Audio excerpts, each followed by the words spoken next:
Mohanavani Telugu podcast శ్రోతలకు నమస్కారం. సరదాగా ఓ కథ, అల్లరి వయసు, రెండవ భాగం. భలే ఈజీ ప్లాన్ చెప్పాళ్లే ఈ ఆవాలుగాడు. వాడిని కొట్టించి అన్నయ్యల వీరత్వం ప్రకటింపచేస్తాను. ఈ సాయంకాలం ఎదురు చూస్తాను. వీధి వరండాలోనే తచ్చాడుతూ పుస్తకం చదువుకుంటున్నట్లు నటిస్తాను అనుకుంది రాణి. స్నానం చేసి బాత్రూంలో బట్టలు మార్చుకునేటప్పుడు ఆ ఆవాలుగాడు రాసిన ఉత్తరం తన బ్లౌజులోంచి జారి నేల మీద పడిపోయిందన్న విషయం పాపం రాణి చూసుకోలేదు. తర్వాత పెద్దన్న బ్రహ్మం స్నానానికి ఆ గదిలోకి వెళ్తూ ఆ ఉత్తరం తీసి చదివి భద్రపరిచాడన్న విషయం కూడా తెలియదు రాణికి. సాయంకాలం అవుతోంది.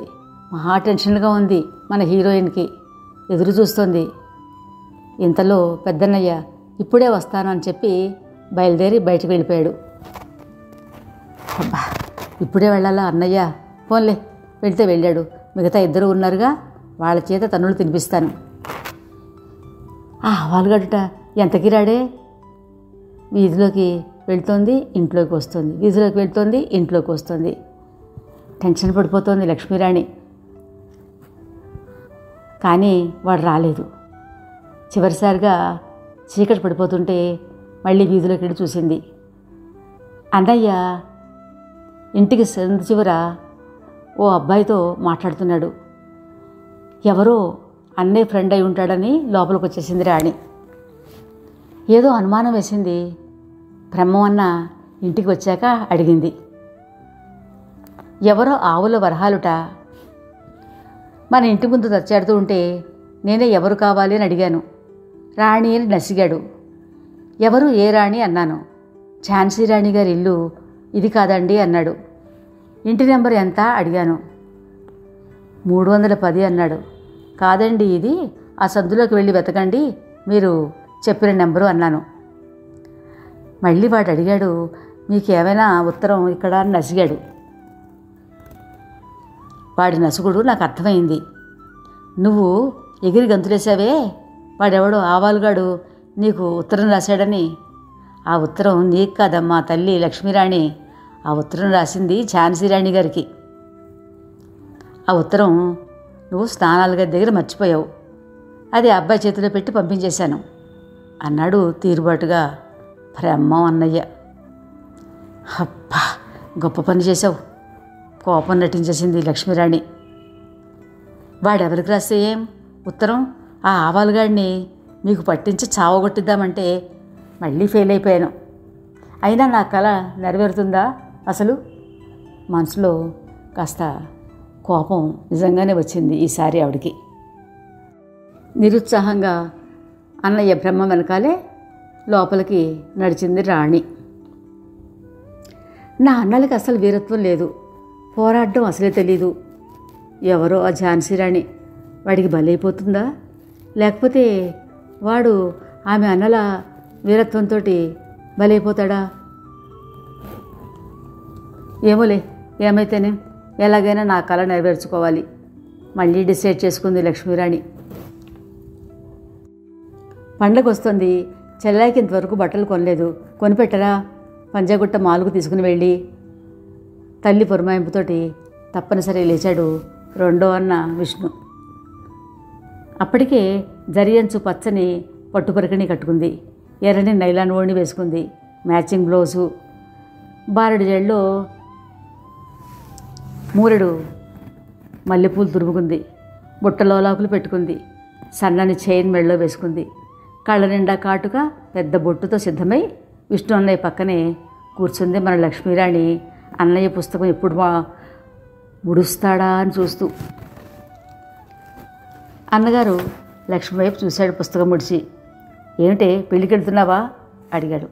కాదు, బజార్ తీసుకెళ్ళి నాకు బట్టలు కొనిపెడుతున్నాడు మా విష్ణు అన్నగారు నొక్కి పలుకుతూ అలనాటి నటి జమున గారి స్టైల్లో హ్యాండ్ బ్యాగ్ గిరాగిరా తిప్పుకుంది. నడు వెంకట సుబ్బమ్మ అంటూ స్కూటర్ తాళాలు తీసుకుని వీధిలోకి నడిచాడు. అమ్మ వెళ్ళొస్తా అంటూ తల్లికి గట్టిగా అరిచి చెప్పింది. అన్నగారి స్కూటర్ ఎక్కి కూర్చుంది. అన్నల చేత వెంకట సుబ్బమ్మ అని ముద్దుగా పిలుచుకొనబడే మన హీరోయిన్ లక్ష్మీరాణి. ఆ జడ ముందుకేసుకోవే, పిచ్చి బారడు జడ నువ్వును. ఆ జడ వేసుకోవడంలోనే నీ టైం వేస్ట్ చేసుకుంటున్నావు. పాత సింగారాలతోటి చదువుకు సున్నా చుడుతున్నావు. అన్నయ్య వెనకాల నుంచి గునిసింది. జడ మెడ చుట్టూ వేసుకుంటూ, నేను 12th ఫస్ట్ క్లాస్లో పాస్ అయ్యాను, మర్చిపోయావా? నేనేం చదువుకు సున్నా చుట్టలేదు. రేపో మాపో కాలేజీలో చేరబోతున్నాను. అవునవును, నోరు మూసుకుని కూర్చో. విష్ణు అదిలింపు. బుద్ధిగా కూర్చుంది లక్ష్మీరాణి. అమీర్పేట ఇంత అంత రద్దీ కాదు. ఓ వైపు బస్సులు, స్కూటర్లు, కార్లు. ట్రాఫిక్ సిగ్నల్ దగ్గర అర్జెంటుగా రోడ్డు క్రాస్ చేద్దామనుకుంటూ వెహికల్స్కు అడ్డం నడిచేవాళ్ళు. మహా చిరాగ్గా ఉంది. ఉష్ అనుకుంటూ ముక్కు మూసుకుంది దుమ్ము భరించలేక లక్ష్మీరాణి. అన్నయ్య, ఏమిటే? ఎవడో మన వెనకాలే ఫాలో అవుతున్నాడు. ఎవడో కాదు, చాలామంది ఫాలో అవుతున్నారు. మనం కూడా ఫాలో అవుతున్నాం. మాట్లాడినవాడు బాబోయ్, ఓ సరదా లేదు, ఏమీ లేదు. షాపింగ్ మాల్లో కూడా లక్ష్మీరాణిని ఎవరూ పట్టించుకున్నట్లుగా లేదు. నిరుత్సాహపడిపోతోంది లక్ష్మీరాణి. ఎవరైనా తనను చూస్తారేమో అని మధ్య మధ్యలో అటు ఇటు చూస్తున్న లక్ష్మీరాణికి అన్నగారి అదిలింపు. తొందరగా సెలెక్ట్ చేసుకోవే. అయినా లక్ష్మీరాణి కోరిక ఆగదుగా. అంటే నేను ఇలా డ్రెస్ చేసుకుంటే ఎవరు చూడరా నన్ను? ఎవరికి నేను ఆకర్షణీయంగా లేనా? నేను పాతకాలం వెంకట సుబ్బమ్మలానా ఉన్నానా? మొదటిసారిగా తన మీద తనకే ఆశ్చర్యం, డౌట్ వచ్చేసాయి. చిరాగ్గా తన పొడవాటి తాచుపావులాంటి జడను ముందుకు వేసుకున్నది వెనక్కి విసురుకుంది. ఆ విసురుకు ఆ జడ అటే వెళ్తున్న ఓ యువకుడికి గుండెలకు కొట్టుకుంది. ఛూ, మేనర్లెస్ అంటూ విసుగ్గా, కోపంగా తన వైపు చూస్తూ ముందుకు వెళ్ళిపోయాడు షర్ట్ దులుపుకుంటూ. ఆ యువకుడు సారీ చెప్పాలని కూడా అనిపించలేదు వీడికి. జడ అతన్ని కొట్టుకోగానే నా వైపు అదోలా చూస్తూ నా తలలోంచి పడిపోయిన పువ్వు చేతికి అందిస్తాడని అనుకుంటోంది లక్ష్మీరాణి. పాపం అలా అనుకునే లోపలే ఆ యువకుడు లక్ష్మీరాణిని తిట్టి ముందుకు వెళ్ళిపోయాడు.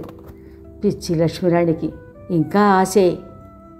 చూడన్నయ్య, విన్నావా వాడేమన్నాడో?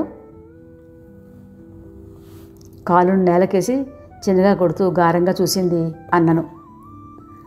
బట్టలు చూపించి అతను తెల్లబోయి చూస్తున్నాడు. లేకపోతే ఏమిటా విసురు? అదే నేనైతేనా? నువ్వైతే రెట్టించింది అన్నలో ఉత్సాహం చూడడానికి. ఏం చేసేవాడు అన్నయ్య? కుతూహలంగా నవ్వుతూ అడిగింది. రాణి, ఇక్కడికి ఎందుకు వచ్చాం? చెప్పబరిచేశాడు అన్నయ్య. బట్టలు కొనుక్కోవడానికి. అయిందిగా, నడు. ముందుకు నడిచాడు. లక్ష్మీరాణి ప్యాకెట్ పట్టుకుని నడుస్తూ ఆగిపోయింది.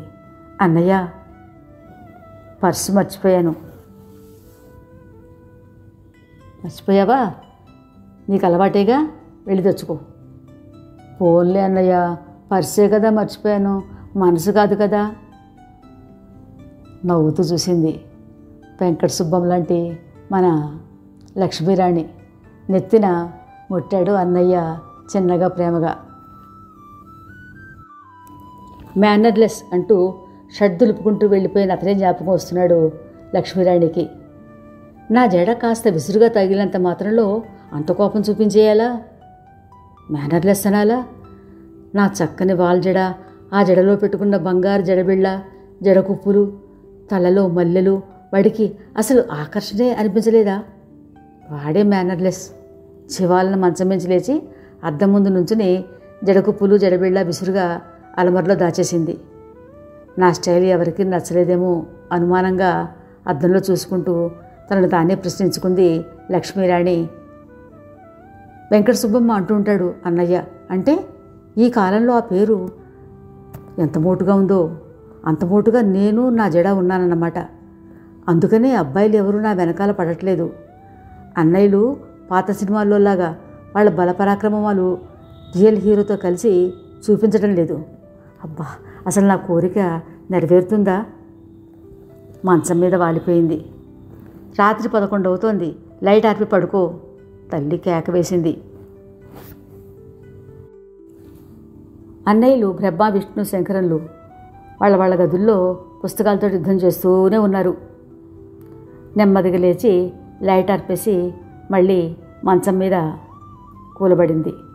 అసలు నా కళ నెరవేరకపోవడానికి కారణం ఈ జడే.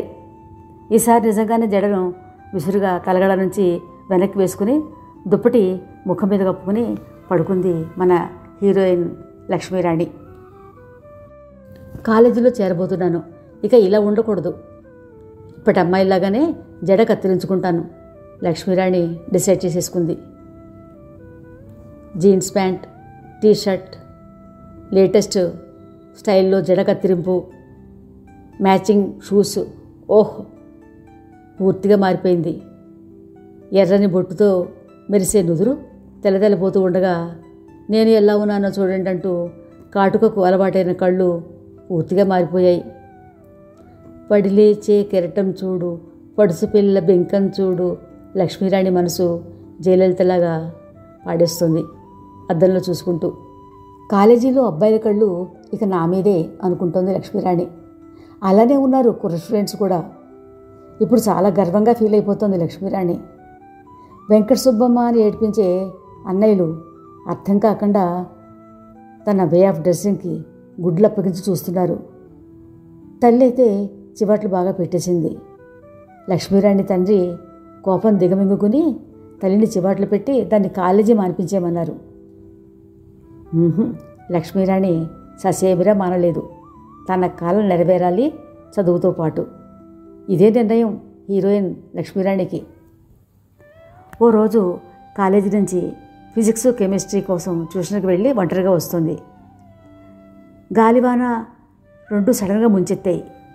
లక్ష్మీరాణి ఆ గాలికి వణికిపోతూ ఒక పక్కగా నడుస్తుంది. ఆటోలు దొరకటం లేదు. బస్ స్టాప్లో బస్సులు ఆగకుండా ఎక్కడో ఆగుతున్నాయి. ఫాస్ట్గా నడవడం రావటం లేదు. లైట్లు వెలుగుతూ ఆరుతూ ఉన్నాయి. అన్నయ్యలు ముగ్గురున్నారు. మబ్బు పట్టింది. ఇది ఎక్కడ చిక్కడుతుందో ఏమో, ఇంటికి తీసుకొద్దామని ఒక్కరికీ లేదు అనుకుంది విసుగ్గా. పాపం ఎందుకు ఇప్పుడు లక్ష్మీరాణి కళ గురించి ఆలోచించట్లేదు. అలా నడుస్తూనే ఉంది. ఎవడో రౌడీ స్కూటర్ ఆపి వెనకాల కూర్చో, ఇంటి దగ్గర దింపుతాను అన్నాడు. అక్కర్లేదు, విసురుగా నడుస్తుంది. వాడు వదలలేదు. లక్ష్మీరాణి వెనకాలే నడుస్తూ వస్తున్నాడు. వెధవ నా వెనకాలే వస్తున్నాడు, వాన్లో తడుచుకుంటూ. నా మెడలో చైన్ ఏమన్నా ఉందేమో అని చూస్తున్నాడేమో. దేవుడి దయ వల్ల నా ఒంటి మీద నగలేవుగా నడుస్తూ అనుకుంది. పాపం తడిసిపోతున్నావు, జ్వరం వస్తుంది, నిన్ను మీ ఇంటికి దిగబెడతానుగా బతిమాలుతున్నాడు. వద్దన్నానా, పోరా అంది లక్ష్మీరాణి ఝాన్సీరాణిలా ధైర్యం వహిస్తూ. వాడు లక్ష్మీరాణి చేయి పట్టుకుని లాగాడు. లక్ష్మీరాణి వాడి చెంప చెళ్ళు అనిపించింది. ఎవరైనా అటు నడుస్తుంటారేమో, ఆగుతారేమో అని అటు ఇటు చూసి పరుగెడుతూ ఇద్దరు ఎవరో అటుగా వెళ్తుంటే వాళ్ళ దగ్గర ఆగిపోయింది.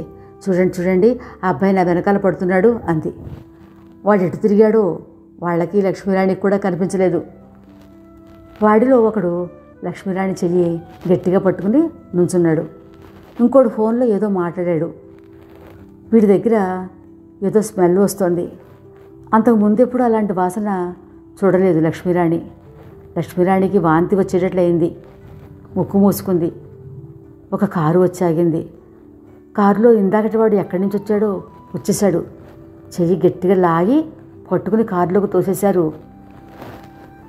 ఇద్దరు. వెనకాల వాళ్ళు కూడా ఎక్కేశారు.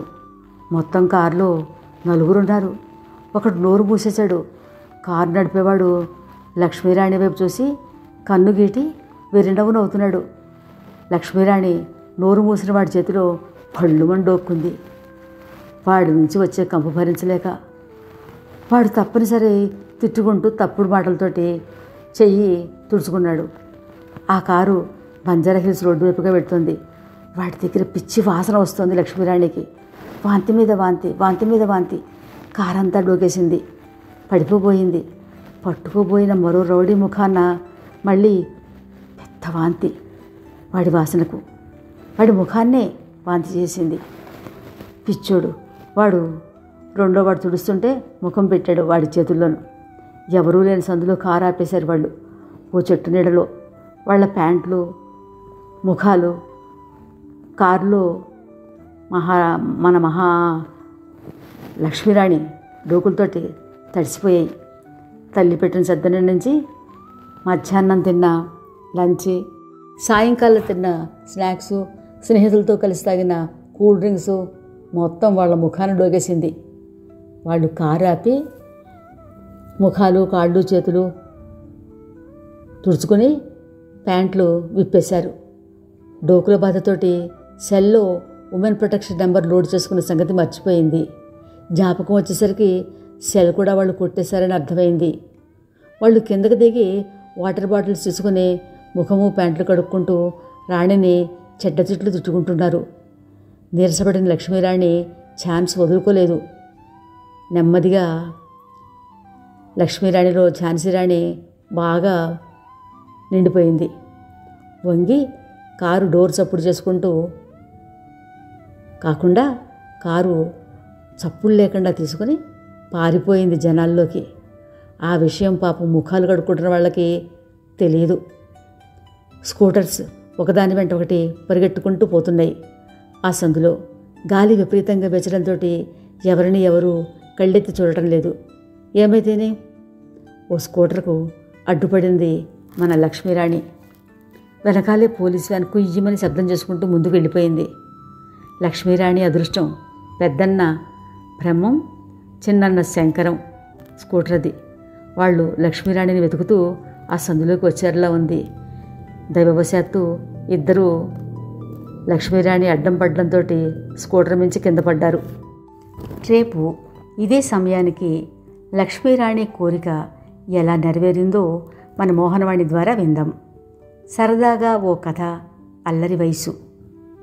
ఈ కథ నచ్చినట్లయితే లైక్ చేయండి, షేర్ చేయండి, కామెంట్ చేయండి. శ్రోతలకు ధన్యవాదాలు. మోహనవాణి పాడ్కాస్ట్ వింటున్న శ్రోతలందరికీ హృదయపూర్వక ధన్యవాదాలు. వినండి, వినిపించండి, వింటూనే ఉండండి. మోహనవాణి తెలుగు పాడ్కాస్ట్ మీరు వింటున్నారు. మోహనవాణి.